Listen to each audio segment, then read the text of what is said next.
So this is, actually, you know what? I'm sorry, I should probably look this up. I forgot. I think this is called polynomial form, or this is just like a equation form, I guess. What we want to do is we want to write in standard form, standard conic form. So what we have to do here is something called completing the square. You guys remember doing that about a month and a half ago? It's coming back. All right, so this is what you do. First, you want to get rid of this 18 and put them on the other side. So now we have negative 18 on the other side. Then, when you rewrite this, I want you to group the x's together and group the y's together. It looks way cleaner once you do that. And so when I group the x's together, I get x squared minus 6x. I group the y's together, I get y squared plus 10y. Once you do that, then you will set it up for completing the square.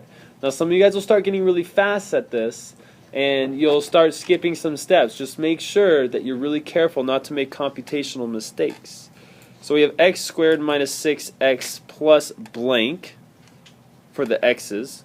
That's what I'm doing. I'm working on the x's, I'm working on the y's separately. We're actually completing the square twice right here. Plus y squared plus 10y plus blank equals negative 18. So what we're doing here is we're trying to get it to look more like conic section form. And in conic section form, we have binomials that are squared, right? And so if we can complete the squares on these, we might get something that looks like a conic section, and we'll be able to figure out what it is. And when we start getting good at it, you'll be able to just look at this right here and tell me what it is.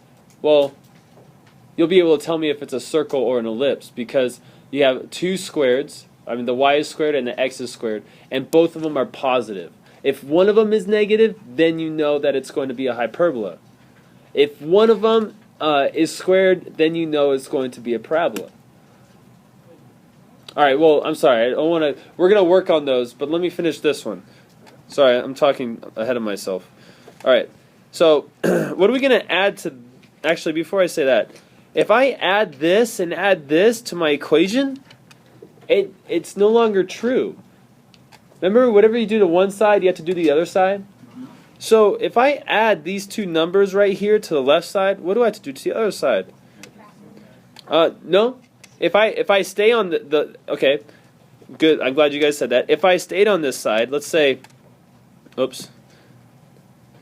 If I stayed on the left side, I would have to subtract them. Like, you subtract what you add, right?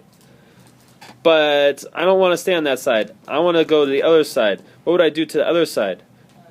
Yes, you would add them. Whatever you add to one side, you must add to the other side. But if you stay on the same side, then whatever you add, you want to take away so that your equation stays true. You guys remember doing that for parabolas and vertex form? Yeah, we did that. Okay, so, but this is a little different, and what I'm trying to do is I'm trying to skip a step. And so instead of subtracting, I'm just going to add it to the other side. So what am I going to add to this first one? 9. What am I going to add to this one? 25. And we got those, if you forgot, by going b divided by 2 squared. We took these terms right here, divided them by 2, and then squared them. That's how we got 9 and 25. Whatever you add to one side, you must add to the other side. And now we simplify. Okay, so on the left side, I had these perfect squares. I'm going to want to factor those. This one I get x minus 3 squared for the x's, and for the y's, I get y plus 5 squared. On the other side, when I simplify this, I get negative 18 and 9, that's going to be negative 9. Negative 9 plus 25 is 16. And that is your circle. Doesn't that look familiar? Ah, yeah, you guys remember doing that.